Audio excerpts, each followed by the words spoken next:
우리가 지금까지 총 9과를 했습니다.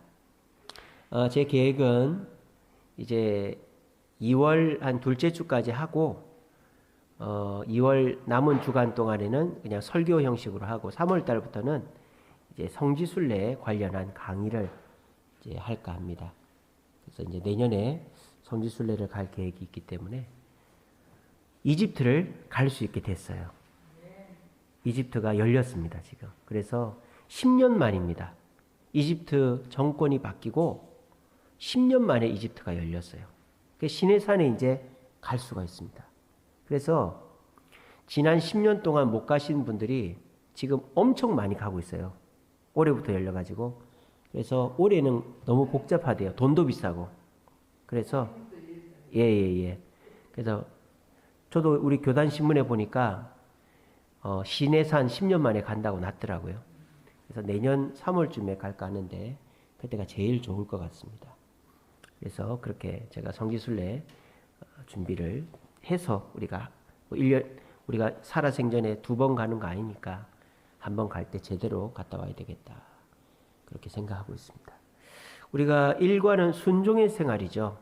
그래서 내가 좋아하는 것만 순종하지 말고 예수님처럼 내가 힘든 거 하기 싫은 것도 순종해야 된다. 순종하는 습관이 있을 때 어떤 좋은 점이 있다? 고난이 닥쳤을 때에 순종의 습관이 있는 사람은 주님이 해결해 주시는 축복을 누리지만 불순종하는 사람은 자기가 해결해야 되니까 고난이 왔을 때 힘들다. 2과는 봉사의 의무. 이 교재에 나오는 그림이 참 의미심장하다 그랬죠. 자기가 자기 몸을 묶고 막 소리를 치는 그런 모습. 그래서 원망과 시비가 있는 봉사, 결국 자기를 괴롭게 한다. 봉사할 때는 말없이, 그리고 내가 능력이 없다 이런 말 하지 말고 내가 후천적으로 배운 모든 것들이 봉사의 재료가 된다. 그리고 주님이 주시는 능력으로 하면 된다. 봉사에 대해서 배웠고, 3과는 그리스도를 증거하는 생활. 전도는 우리가 하는 전도도 중요하지만 요즘 같은 시기는 되는 전도. 그래서 되는 전도는 불신자와 하나님 사이를 화평케 하는 그런 마음으로 해야 되고, 또 불신자들을 불쌍하게 여기는 마음으로 해야 되고, 또 불신자들이 특별히 우리 가족 형제들이 주님께 돌아오기 전까지는 내가 심장이 끊어질 정도로 내가 마음의 고통을 느끼면서 근심과 고통을 하면서 그렇게 할 때 결국은 되는 전도는 마음이 중요하다. 그렇게 했죠. 4과는 말의 덕. 말을 우리가 길들이기는 불가능하다. 왜? 10마디 중에서 9마디 잘하다가 1마디 실수하면 다 이제 엎어지기 때문이다. 그래서 불신자들은 말을 길들일 수가 없다. 왜? 마음속에 사탄 마귀가 꼭 한 번씩 실수하게 하니까.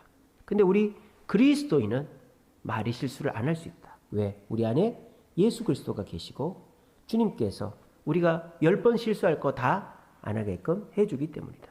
그러면 우리가 예수 믿는 사람으로 실수가 없으려면, 말이 실수가 없으면 어떻게 된다? 마음에다가 예수 그리스도의 말씀을 많이 담아두면 내가 실수함이 없는 언어 생활을 할 수 있다. 그래 말씀드렸고요. 5과는 영적 성장과 성숙. 그래서 우리가 어린아이의 상태에 있지 않는지 점검해보자. 어린아이 상태는 어떤 상태? 소화를 못 시킨다 그랬죠. 젖만 먹지 단단한 식물을 못 먹는다. 내가 좋은 소리만 듣고 싶어하고 칭찬만 듣고 싶어하고 뭐 지적을 받는다든지 또는 책망을 들을 때 그거를 소화를 못 시키면 어린아이의 상태에 있는 것이다. 자기를 진단해 봐야 되고, 우리는 예수님을 닮아서 사람을 보지 말고 사람이 어쩌든지 예수님을 닮고 사랑으로 우리가 성장해 나가야 된다. 그리고 우리가 성숙했다는 증거는 뭐다? 유모의 유순함을 닮았는가를 보면 된다 그랬죠. 유모는 친어머니가 아니죠. 훈련된 모성애죠. 그러니까 우리도 원래 우리가 유순하고 이렇게 성숙한 자가 아니지만 말씀 듣고 신앙생활 하면서 훈련된 성숙을 가져야 된다. 그런 말씀 드렸고요. 그 다음에 6과는 순결한 생활이죠. 그래서 우리가 원래부터 거룩한 존재가 아니었죠, 우리는. 근데 우리가 예수님의 은혜로 거룩해졌죠. 그렇지만 여전히 우리에게는 이 거룩하지 못한 습관이 남아있단 말이에요. 근데 사탄은 끊임없이 우리에게 뭐라고 한다? 너 예수 믿잖아. 너 거룩해졌잖아. 너 죄 지었네? 너 교회 가지 마. 이렇게 우리를 협박한다는 거죠. 그럴 때 우리는 어떻게 해라? 제가 지난 오후 예배 때 설교했죠. 용서의 자유. 주님 앞에 회개 기도하고 자유를 얻으세요. 용서받아본 횟수만큼 용서받을 일이 없어지게 됩니다. 이게 뭡니까? 내가 주님 앞에 죄를 지었음을 인정하고 겸손히 회개하면 주님은 언제 그랬냐는 듯이 뒤끝 없이 다 용서해 주시는 겁니다. 그런 용서를 받아본 사람은 절대 그 용서를 가지고 죄를 반복해서 짓지 않는다. 계속 횟수가 줄어들게 돼 있다. 우리는 거룩을 지향하는 사람이지 이미 거룩해진 존재가 아니다. 그리고 왜 거룩해져야 된다? 거룩해지면 좋은 점이 많다 그랬죠. 정결한 마음을 갖게 되고 성령님이 내 안에서 역사하게 되고 내가 이 땅에서 천국에서의 구원이 더해진다. 그러니까 정결해지는 것이 우리가 죄를 짓는 것보다 훨씬 더 이득이다. 그렇게 했습니다. 그래서 정결한 순결한 생활 6과 했었고요. 그 다음에 7과 가정이죠. 가정. 그래서 부부 사이에는 아내는 남편에게 순종해야 된다. 이유를 따지지 말고. 왜? 하나님이 남편을 세웠기 때문에. 남편을 보고 순종하는 게 아니라 하나님을 보고 순종하면 남편은 그대로라도 하나님이 나와 내 자녀에게 복을 주실 뿐만 아니라 결국은 내 남편도 변화시켜 주신다. 또 남편은 아내를 사랑해야 된다. 왜 사랑해야 된다가 아니죠. 남편은 다 아내를 사랑한다고 말합니다. 방법이 잘못된 거죠. 아내들이 원할 때 원하는 것을 들어줘야 되는데 남편들은 내가 하고 싶을 때 내가 해주고 싶은 걸 해주니까 아내들은 그거를 전혀 다이아 반지라도 기뻐하지를 않는 거죠. 그래서 남편들은 어떻게 사랑하는 게 중요하다? 내 몸처럼 사랑해라, 아내를. 그리고 예수님이 하신 것처럼, 예수님이 교회를 위해 사랑하신 것처럼 사랑해라. 부부관계는 그랬고, 부모와 자식 지간 어떻게 해라? 자녀는 부모에게 순종해라. 자, 자녀가 부모에게 순종하라. 이거는 다른 이유가 아니에요. 약속이 있는 첫 계명이라 그랬죠. 이 땅에서 장수하고 복을 받으려면 순종해라. 자녀는 어쩔 수가 없어요. 애들이 부모한테 순종하고 싶은 애들이 어디 있어요? 부모가 용돈 주고 살집 주고 하니까 부모 밑에 있는 거죠. 그 기간 동안에 부모는 어떻게 해야 된다? 자녀를 노엽게 하지 말고 교훈과 훈계로 양육해야 된다. 그래서 부모와 자식지간이 소통하고 신뢰하게끔 해놔야지 자식이 돈을 벌고 성장해도 계속 부모에게 순종한다. 그랬습니다. 그리고 성경적인 가정은 쉐마 이스라엘. 이스라엘을 들으라. 그래서 쉐마 이스라엘의 핵심은 부모죠. 먼저 부모가 말씀을 마음에 새겨야 된다 그랬죠. 그리고 그거를 자녀에게 부지런히 가르쳐야 된다 그랬죠. 여기서 부지런히가 뭐다? 샤난이다. 찌르다라는 뜻이야. 임프레스라 그랬죠. 인상을 주는 거라고 그랬죠. 그러니까 부모가 자기의 삶을 통해서 자녀들에게 신앙생활이란 이런 것이다 라는 것을 보여줘야 되는 거예요. 그리고 손목과 미간과 문설주에 말씀을 붙이라 한 것은 그 자녀가 그 말씀을 경험할 수 있게끔 부모가 자꾸 도와줘야 된다. 그래서 제가 가정복음화의 첫 단추가 뭐라 그랬습니까? 가정에다가 기독교 상징들을 많이 해놓으라 그랬죠. 교패, 달력, 성구 액자, 성경책, 책갈피 이런 것들을 해놓고 자녀들이 오며 가며 보면서 우리 집은 예수 믿는 집이구나. 우리 교회는 우리 집이 다니는 교회는 주세움 교회구나. 이런 거를 평소에 알 수 있게끔 해주면 자녀들이 그걸 통해서 교회를 이제 익숙하게 되고 결국 교회를 떠나지 않고 언젠가는 돌아온다. 그래서 저는요, 여러분들이 희망을 품고 기대하는 것이 뭐냐? 나보다 더 훌륭한 신앙의 인격자가 내 자녀가 될 것이다. 그렇게 기대하시기 바랍니다. 근데 그런 기대 없이 자녀를 양육하면 그렇게 안 되겠죠. 근데 저는 확신하는 것이 내 자녀는 나보다도 더 훌륭한 봉사, 나보다도 더 훌륭한 신앙인이 될 거야 라는 기대를 가지고 아이를 노엽게 하지 않고 교훈과 훈계로 양육하면 설사 내가 죽고 난 이후에라도 반드시 그렇게 될 줄로 저는 믿습니다.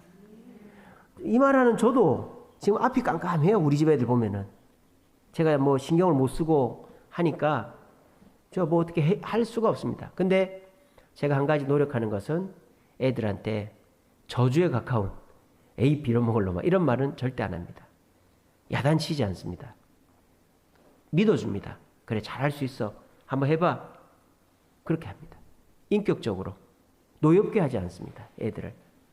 그래서 저는 우리 애들이 나중에 뭐 서울대학 가고 뭐 훌륭한 뭐 회사 들어가고 그러지는 못해도 좋은 신앙의 유산을 물려받을 수 있을 거다. 그런 기대감을 가지고 아이들을 키우고 있습니다. 여러분들도 포기하지 마십시오. 어떻게 자녀를 포기할 수 있겠어요? 아이고 이놈은 글러먹었어. 아 그냥 너 알아서 나가 살아라. 그런 생각 절대 하지 마시고 절대 포기하지 않고 노엽게 하지 마시고 교훈으로 양육하면 또 훈계로 양육하면 여러분 꼭 여러분들보다 더 훌륭한 우리 교회 중직자들이 될 줄로 믿으시길 바랍니다. 자, 우리 지난 시간에는 신앙의 연단에 대해서 배웠죠. 연단이라는 것은 녹이고 두드리고 담금질하는 거죠. 자, 연단은 쉬운 일이 아닙니다. 힘든 일입니다. 근데 연단은 결론적으로는 좋은 거죠. 그죠? 그냥 그 여러 가지 잡동산이랑 섞여 있는 그 철, 또 이런 금 이런 거를 녹이고 다듬고 담금질을 해야만 걸작품이 되는 거 아니에요. 그러니까 연단이 힘들지 않다고 말하는 건 아니지만 힘들지만 하나님의 연단으로 내가 지금 그 다듬어지고 있다라는 확신만 있으면 우리에게는 영원한 복이 주어진다. 그런 말씀드렸습니다. 그래서 연단의 목적이 뭐다? 우리가 신명기 말씀 통해서 배웠죠. 광야에서 만나를 먹게 하신 것은 순종을 가르치기 위해서다. 그리고 영원한 복을 주기 위해서다. 만나가 복이 아니라 가나안 땅이 복이라 그랬죠. 만나의 복을 감사하고 순종하면 가나안 땅의 복이 주어진다. 그래서 결국 연단이라는 것은 내가 하나님의 백성으로서의 자격을 갖추는 것이다. 그러므로 그 연단에서 내가 뭔가를 얻는 것도 중요하죠. 그렇지만 그 연단 자체가 소중하다는 거예요. 우리가 호미를 만들고 낫을 만들고 삽을 만들고 총을 만든다 칩시다.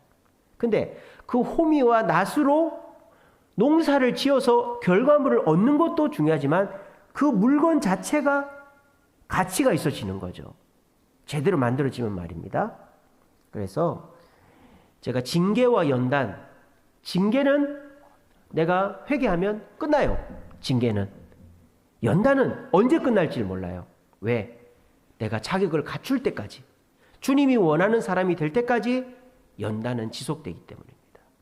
그러므로 연단이 힘들지만 우리가 연단을 통해서 내가 주님의 자격을 갖추게 되면 내가 내 자신이 결국 영원한 복이 된다. 그런 말씀 드렸고요. 연단을 받는 거 힘들다 그랬죠. 근데 연단 받을 때 우리의 자세가 두 가지가 있죠. 첫 번째는 청지기 자세. 욥처럼 주신 자도 여호와시요 취하신 자도 여호와시다. 주님이 주셨기 때문에 내가 잃어버려도 괜찮다. 그러면 연단을 조금 쉽게 넘어갈 수 있단 말이에요. 내가 돈을 많이 갖고 있었는데 뭐 여러 가지 이유로 인해서 돈을 잃어버렸다. 건강을 잃어버렸다. 그럴 때 그래, 내 이 돈 주님이 주신 거지. 내 이 몸뚱아리 주님이 주신 건데 뭐 이 정도도 감사하지. 이러면 연단을 쉽게 넘어가는 거예요. 그리고 예레미야처럼 하나님의 자비와 긍휼이 아침마다 새롭다라고 고백한 예레미야처럼 평소에 매일매일 주님과 관계가 좋은 사람은 내가 하나님의 음성을 듣지 못하고 오히려 하나님이 나한테 고난을 주셔도 하나님은 절대 나를 버리지 않지. 하나님은 과거에도 나를 사랑하셨으니 지금도 나를 사랑하시지. 그 확신 속에서 연단을 잘 넘어간다는 것입니다. 그래서 여러분, 연단 힘들지 않다고 말하지 않습니다. 힘듭니다. 하지만 그 연단의 끝은 영원한 복이다.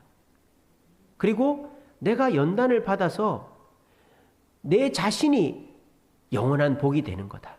자격을 갖추어서.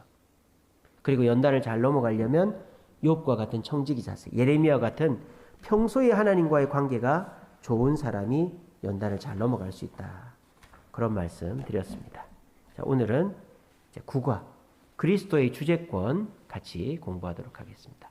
PPT로 넘겨주세요. 예, 제가 돈을 미리 줬습니다.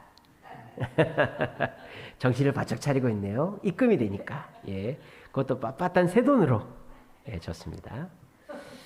자, 오늘은 그리스도의 주재권이에요. 주재권, 주권이죠. 그러니까 우리 주님이 나의 주인 되신다. 내가 내 인생에, 내 돈에, 내 건강에, 자녀가 내 거, 내 모든 것이 내가 주인이 아니고 주님이 나의 주인이시다라는 것을 고백하는 것을 주재권이라고 그래요. 자, 그런데 교회를 처음 나오는 사람들, 신앙이 깊지 않은 사람들은 이건 납득이 안 되죠. 부담이 됩니다. 내가 가진 돈이 다 주님 거라고, 내 시간이 주님 거라고, 내 자녀가 주님 거라고 반발을 합니다. 아니, 내가 왜 11조를 해야 돼? 이거 내가 땀 흘려 번 돈인데 왜 교회에다가 뭐 이렇게나 많은 돈을 갖다 바쳐야 돼? 억울합니다. 아니, 내가 이러려고 교회 나온 게 아닌데 무슨 교회가 내 모든 것을 다 가져가려고 하나? 내가 이 교회의 종이 되어야 하나? 노예가 되어야 되나? 억울하기까지 합니다. 이게 우리의 실존이고 현실이죠. 그래서 이런 얘기를 잘 하지 않습니다. 요즘 교회들은 우리는 하나님의 백성이다 라고도 말 잘 안 하죠. 하나님과 우리 친구다 이렇게 많이 합니다. 그래서 주님은 우리를 사랑하시고 우리를 품어주시고 우리에게 복을 주신다 이런 거 얘기 많이 합니다. 근데 우리는 하나님의 백성이다.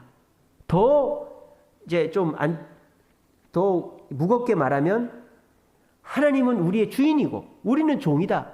그러므로 우리는 그분의 뜻에 순종해야 되고 내가 가진 모든 것은 주님의 것이다. 이렇게 가르치는 교회들이 요즘 별로 없어요. 왜? 싫어하거든요. 왜 싫어할까요?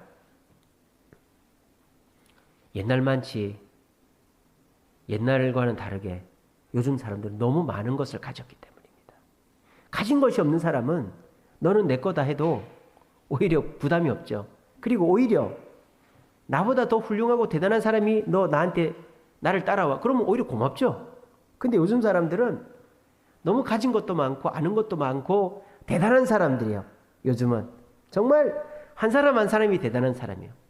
요즘은 아이들 전도하기가 너무 어렵죠. 왜? 아이들이 너무 대단해졌기 때문입니다. 옛날에는 동네에 천덕꾸러기가 애들이죠. 사고나 치고 다니고 부모들을 귀찮게 하는 존재가 애들이었어요. 요즘은 애들이 얼마나 금이야 옥이야. 저는 상상도 못했는데 학교에서 학부모들을 소집하면 부모들이 다 갑니다. 다 갑니다. 왜? 우리의 주눅들까봐, 기죽을까봐.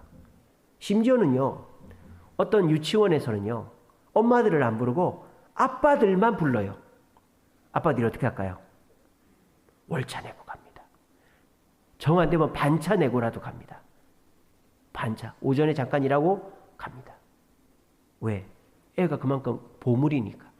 그러니까 요즘은 애들 전도하는 거 너무 어려워요. 그만큼 사람들이 부자가 됐고 가진 것이 많아졌고 대단해졌단 말이에요. 그런 사람들한테 우리는 하나님의 백성이고 종이다. 그러니까 우리의 모든 것은 주님의 것이다.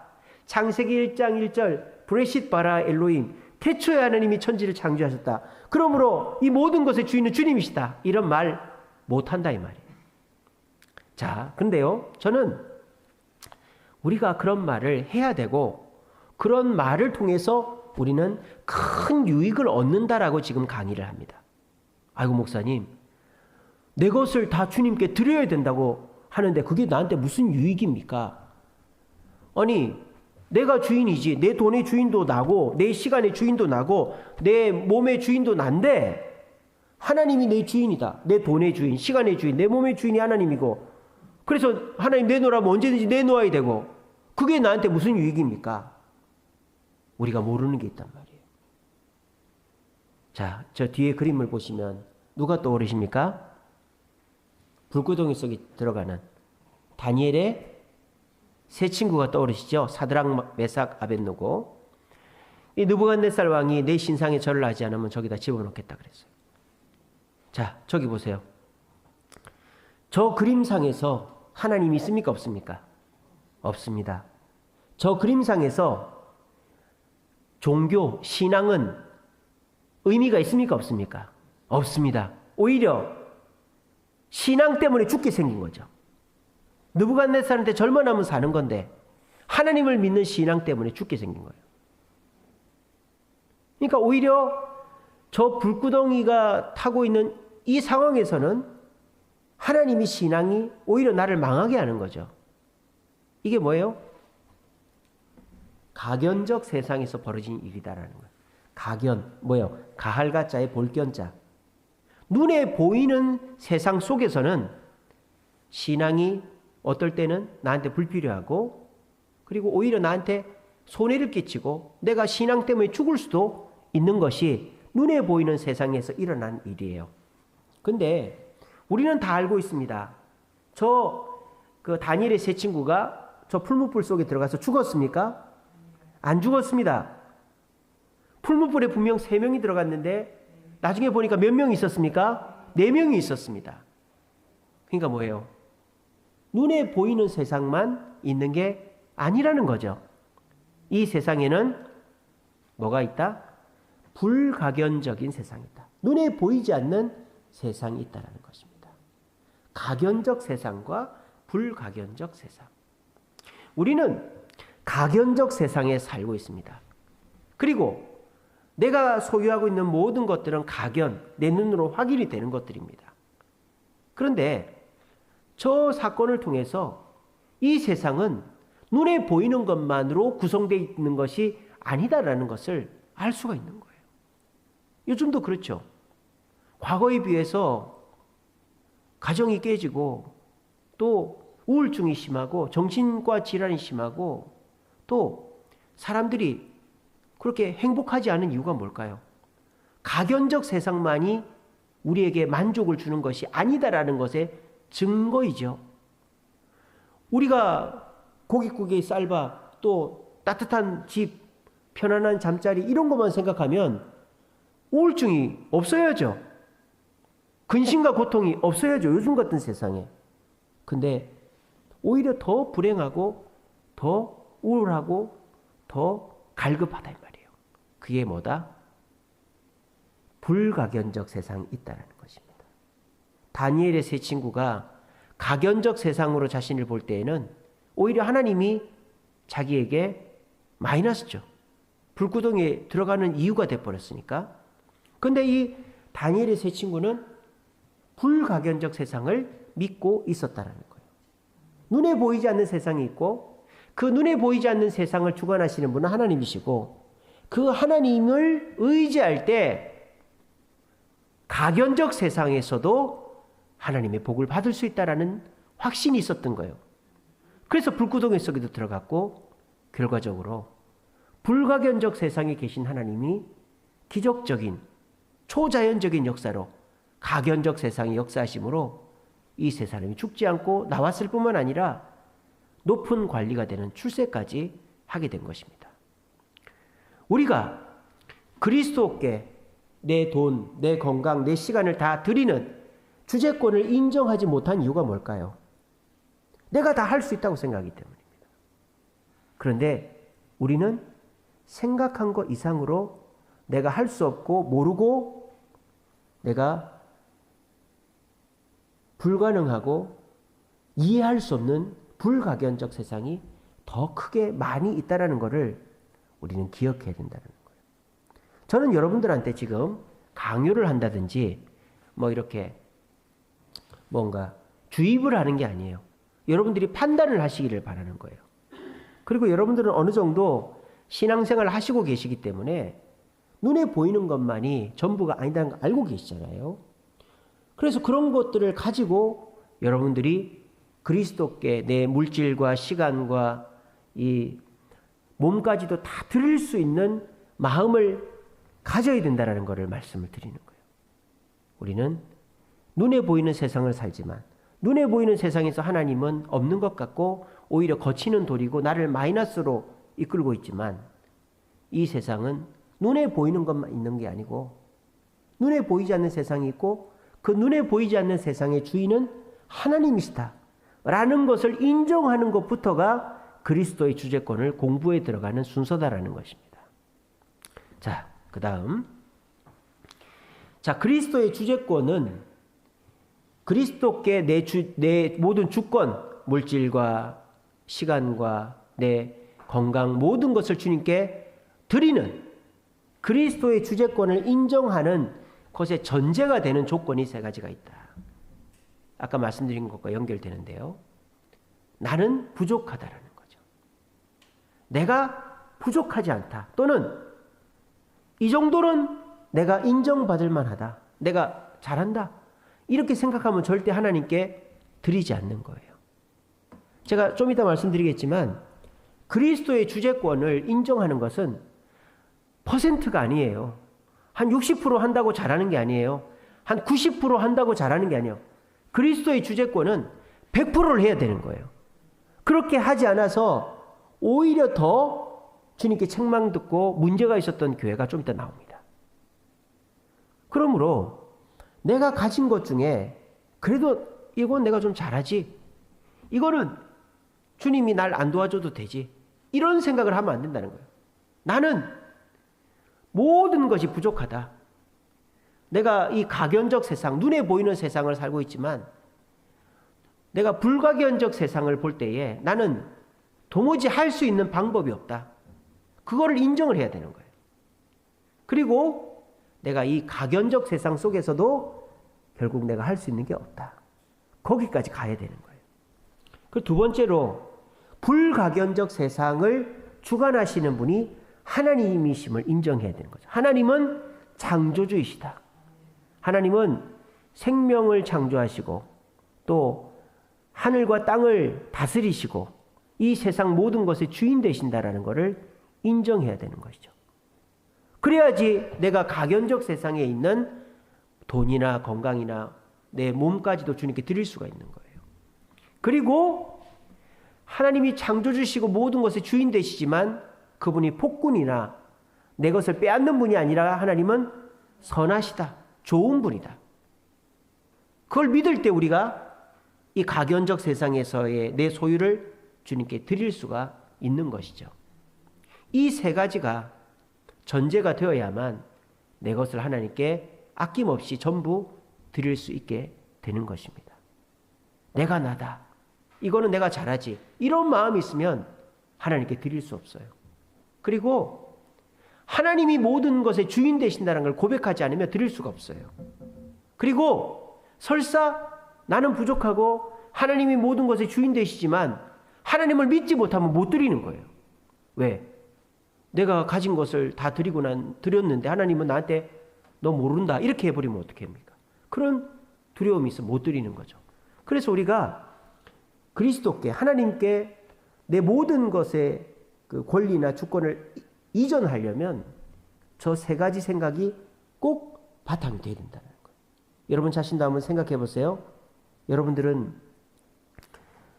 예전에 비하면 부자십니다. 똑똑하십니다. 능력자들이십니다. 제가 전에 오후 예배 때 한번 그런 설교했었죠. 자녀들을 너무 책망하지 말라고, 한심스럽게 보지 말라고. 우리가 너무 잘하는 것뿐이다라는 거예요.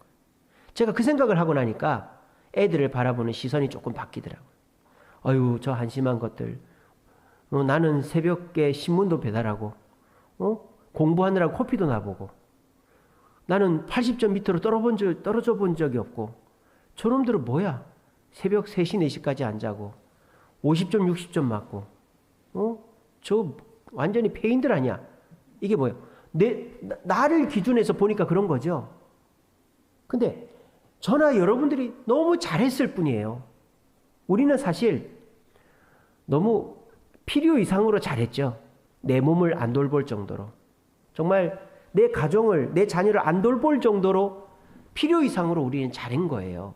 그러니까 우리나라가 산업화와 민주화를 동시에 이루는 세계 유례가 없는 나라가 된 것이죠. 우리 자녀들, 우리 젊은이들은 그것보다 조금 못한 거예요. 근데 제가 세계를 다녀봐도 다른 나라 젊은이들에 비해서 우리나라 젊은이들이 뛰어납니다. 월등합니다. 믿어주고 격려해주면 20년 후 우리나라를 짊어지고 갈 애들이 우리 젊은이들 아닙니까? 그렇게 해줘야 되는 거예요. 그러니까 여러분들은 부족한 것이 없어요. 여러분들 대단한 분들입니다. 그런데 우리는 하나님 앞에서는 한없이 부족한 존재죠.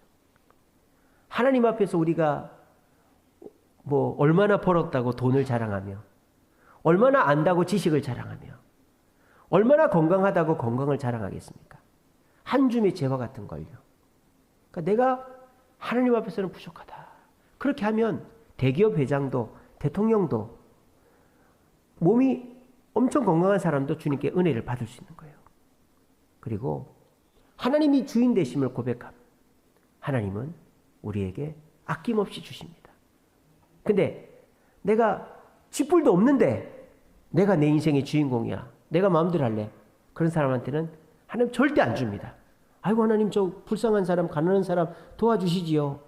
근데 하나님은요 오히려 부자들을 도와주십니다. 어떤 부자를? 하나님이 주인 되심을 인정하는 부자들.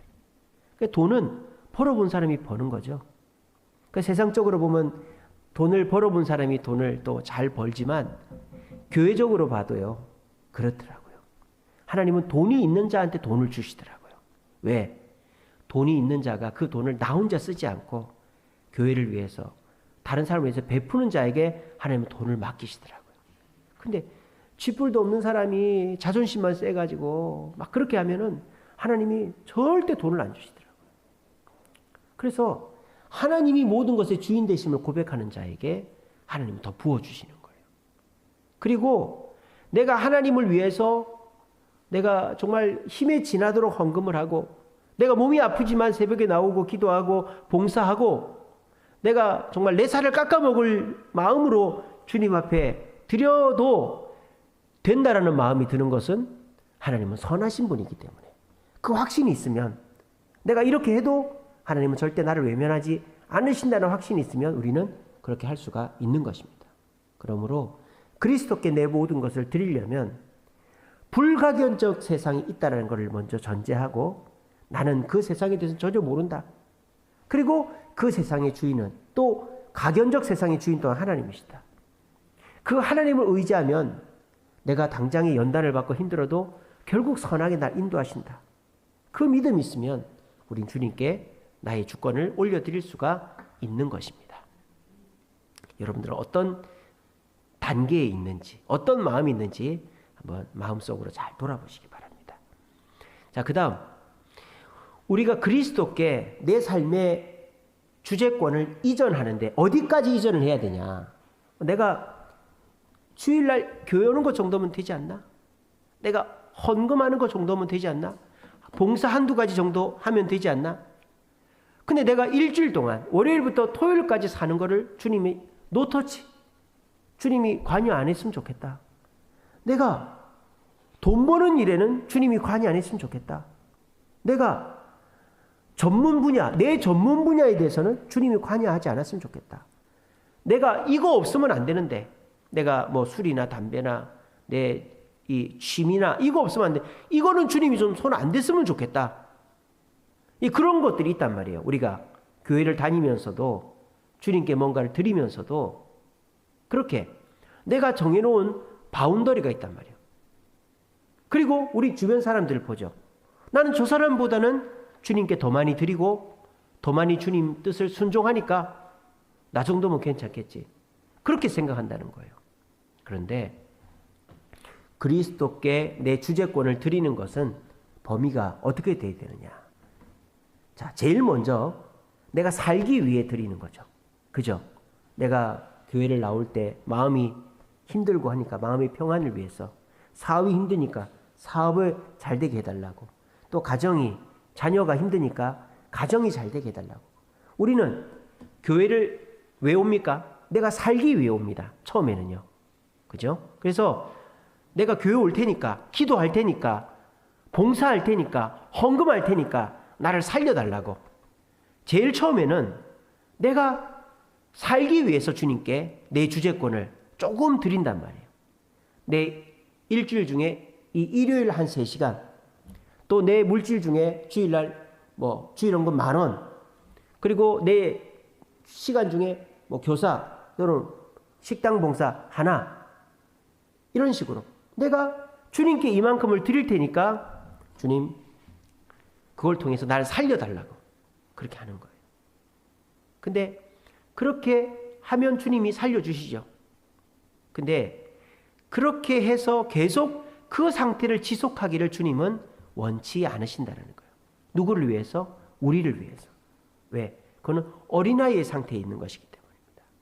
그렇게 되면 그 사람은 더 크고 놀라운 비밀을 발견할 수 없고 더 큰 것을 볼 수가 없기 때문입니다. 부모가 이 더하기, 빼기만 하는 애한테 곱셈을 가르칩니다. 근데 애가 구구단 외우기 싫죠? 곱셈하기 싫죠? 애기는 싫은 거예요. 근데 부모는 어떤 마음으로 곱셈을 해야만 더 큰 숫자를 계산할 수 있기 때문에 부모는 가르치는 거죠. 그런 것처럼 우리가 나는 하나님 요거만 살기 위해서 이것만 드리려고 교회 왔으니까 이것만 받으시고 저 살려주세요. 그렇게 할 때에 처음에는 그렇게 해주신단 말이에요. 그런데 우리가 시간이 지나면 지날수록 주님은 우리에게 또 다른 것을 권유해 보신다는 거죠. 왜? 우리가 더 좋은 것을 얻게 하기 위해서. 그리고 불가견적 세상을 우리가 바르게 살아가려면 주님께 내 주제권을 드리지 않고는 살아갈 수가 없기 때문에.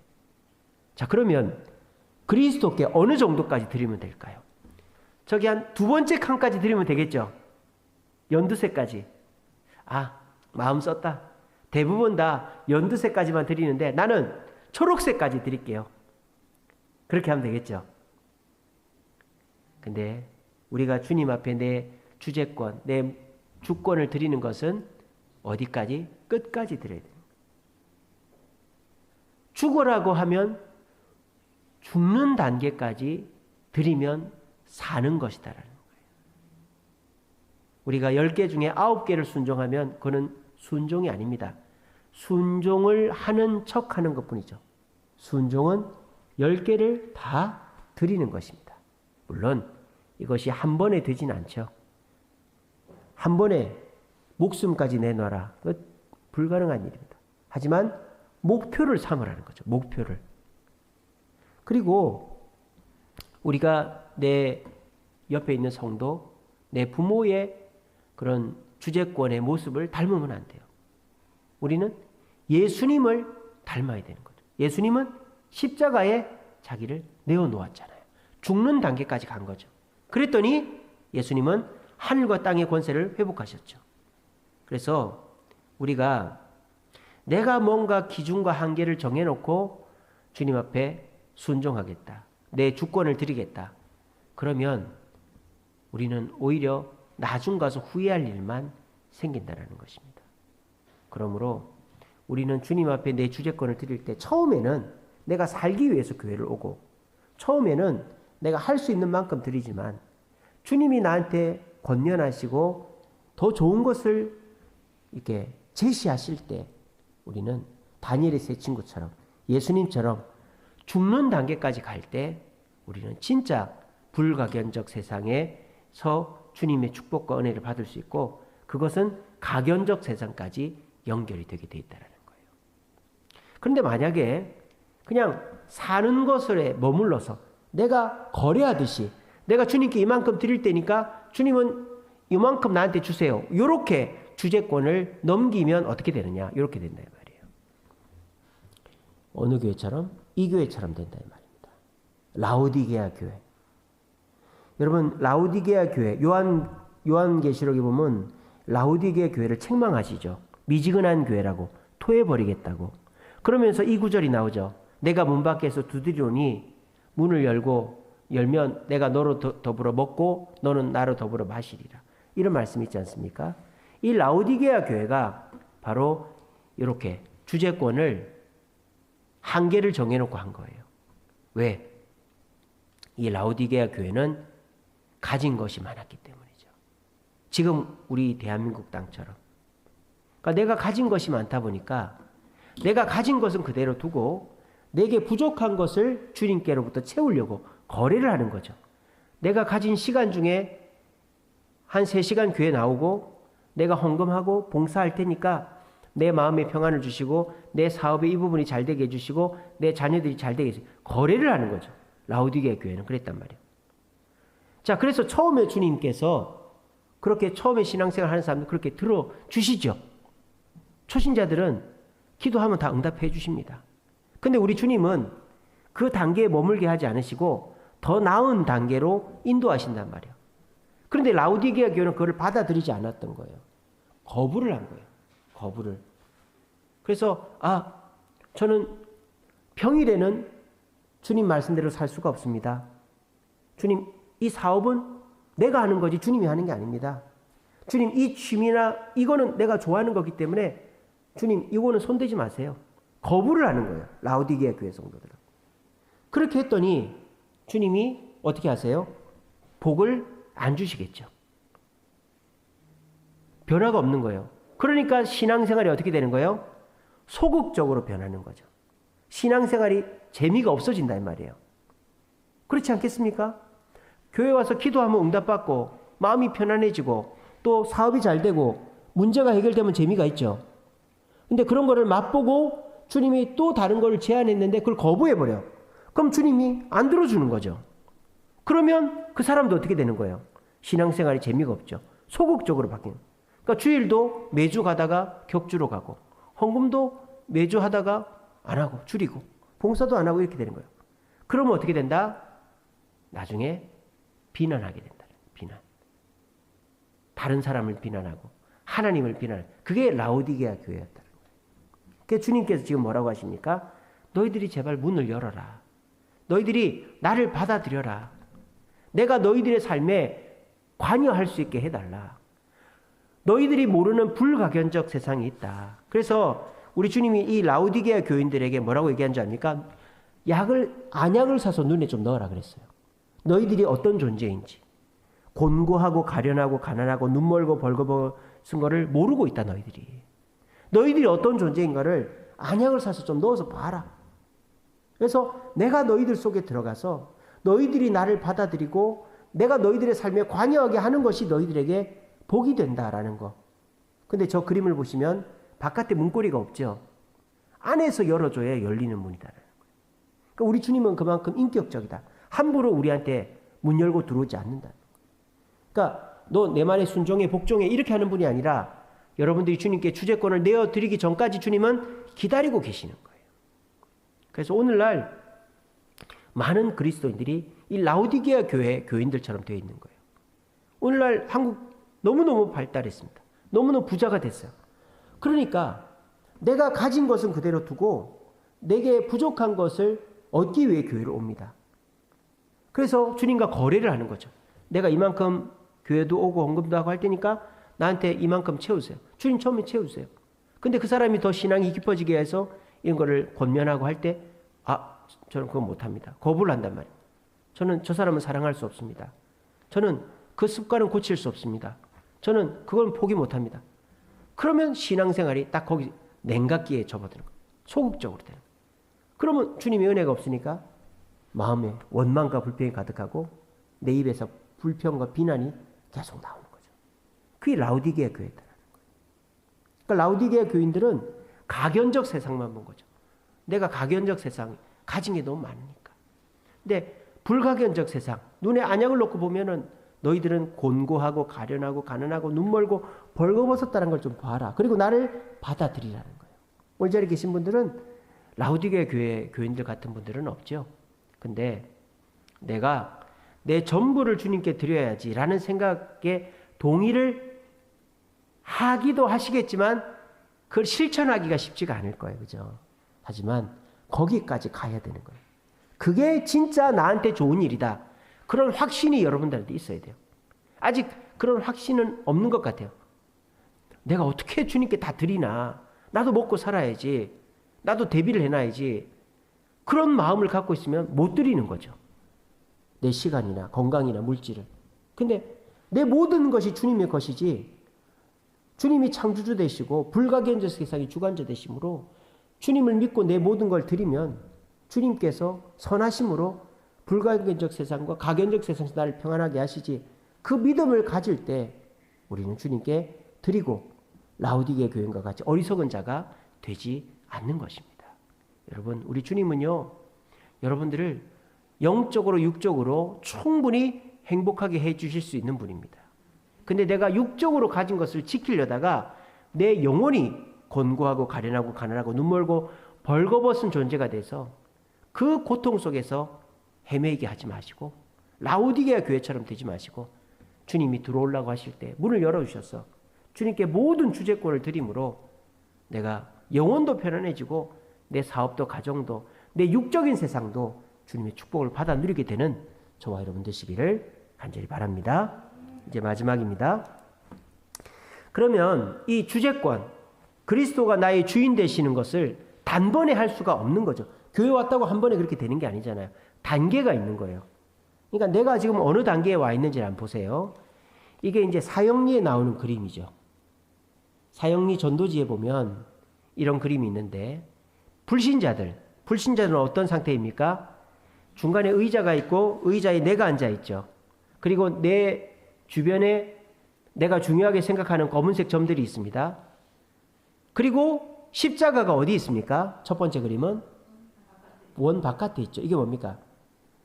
세상에 예수님은 나랑 상관이 없는 거예요. 하나님은 나랑 상관이 없는 거예요. 이런 사람은 가견적 세상에서만 살고 불가견적 세상에 대한 대책이 전혀 되어 있지 않은 참으로 불쌍한 사람이죠. 그래서 요한 에베소서 2장 1절에 3절에 보면 허물과 죄로 죽은 자고 세상 풍속과 공중권세 잡은 자를 쫓고 육신의 욕심을 따라 살아 진노의 자녀가 된 상태가 내가 중심이 되고 주님은 저 바깥에 있는 거예요. 자, 그런데 우리는 그렇지 않죠. 우리는 두 번째 그림이죠. 두 번째 그림을 보시면 예수님이 원 안으로 들어오긴 하셨어요. 근데 여전히 내 삶의 중심의 의자에는 내가 있죠. 그리고 그렇게 되다 보니까 내 삶은 여전히 혼란스럽다 이 말입니다. 내 삶에 크고 작은 문제들이 끊이지 않고 질서 있게 내가 컨트롤할 수가 없다는 거예요. 저와 여러분들이 저 상태예요. 교회는 다니는데 예수님 믿는데 라우디게아 교회처럼 내 삶의 주재권을 거래하듯이 이만큼 떼어줄 테니까 주님 이만큼 주세요. 그러면 여전히 교회를 나와도 우리의 삶은 혼란스럽고 우리가 주님 안에서 누릴 수 있는 축복을 다 누릴 수가 없다는 것입니다. 그럼 우리가 교회를 다니면서 최고의 즐거움, 만족을 누리려면 어떻게 되냐? 세 번째 그림이 되어야 된다는 거예요. 내 인생의 주재권을 주님께 드리고 나는 그 밑에 내려와야 되는 거예요. 그러면 어떤 결과가 주어진다? 내 인생의 문제들의 질서가 잡히는 거예요. 내 인생이 가늠이 되고 컨트롤이 되고 두렵지 않고 용기 있게 나갈 수 있게 되는 것입니다. 고난이 없을 수는 없지만 그 고난을 이길 힘이 우리에게 주어지는 거예요. 이게 뭐예요? 불가견적 세상을 지배하시는 주님께 내 모든 것을 내어드리면 내 마음도 편안해지지만 가견적 세상까지도 질서 있게 내가 다 대처할 수 있고 또 해결할 수 있는 은혜가 우리에게 주어진다는 겁니다. 여러분, 두 번째 그림에 머물러 있는 것은 내가 주님께 80%, 90%까지 한다고 하면 저 상태인 거예요. 물은 100도씨가 돼야 끓습니다. 99도까지는 안 끓어요. 기포만 좀씩 올라오지. 우리가 100도가 되는 순간 내 삶에 내가 고민하던 문제들은 해답이 보일 것입니다. 내가 그렇게 어렵게 생각하던 문제들이 쉽게 보일 것입니다. 그것은 내가 내 인생의 중심에서 내려오는 것입니다. 어렵죠. 또 불안하죠. 내가 주님께 내 시간과 쉽게 소위 말하면 교회가 하자는 대로 다 내가 하면 뭘 먹고 사나? 나는 어떻게 되나? 소위, 그죠? 새벽기도 나오는 거 새벽기도 나오고 수요기도 금요기도 나오고 헌금하라는 거 다 하고 봉사하라는 거 다 하면 나는 도대체 뭐가 되나? 나는 언제 놀고 언제 먹고 언제 자고 언제 쉬고 내가 하고 싶은 거 못 하는데 그런 걱정 내려놓고 주님이 원하시는 대로 순종해보라는 거예요. 주님은 여러분들이 감당할 것까지 주십니다. 여러분들이 감당 못할 거 주지 않아요. 주님은 사탄이 아니에요. 우상 이단 숭배자들이 섬기는 신이 아니에요. 주님은 우리를 잘 아시고 선한 분이에요. 그것을 믿고 주님이 교회를 통해 나에게 요구하는 것을 순종하세요. 그 순종, 아이 모르겠다 하고 다니엘의 세 친구처럼 예수님처럼 아이 모르겠다. 주님이 어찌 하시겠지 하면서 탁 다 내려놔 버리시고 주님 내 집문서 땅문서 내 시간 내 권리 다 주님께 드립니다. 여기 앉아서 주인 되시고 난 내려올게요. 그러는 그 순간 여러분들의 고민들은 해답이 보이게 될 것이고 여러분들의 삶은 질서가 잡힐 것이고 어떤 문제가 와도 이겨낼 용기가 주어지게 될 것입니다. 이것은 경험해 본 사람만 압니다. 저는 그렇게 살려고 하고 있습니다. 아직도 부족하지만요. 여러분들도 내 인생의 주제권을 10개 중에 9개를 드리고 하나를 내가 갖고 있어도 안 되는 거예요. 10개를 다 드려야 되는 거예요. 그리고 나면 보입니다. 그리고 저것은 내가 유익되는 거예요. 왜? 이 땅 살아가는 동안에도 주님께 모든 것을 드렸을 때에 이 땅에서 내가 유익을 얻고 천국 갔을 때는 더 면류관을 얻으니까 더 큰 유익. 근데 만약에 내가 두 번째 그림처럼 살았으면 이 땅에서도 예수 믿으면서도 라우디게 교인처럼 소극적이고 비난, 불평하며 신앙생활하고 천국 가서도 면류관이 없으니까 영원토록 후회하게 되는 것입니다. 여러분 한번 해보십시오.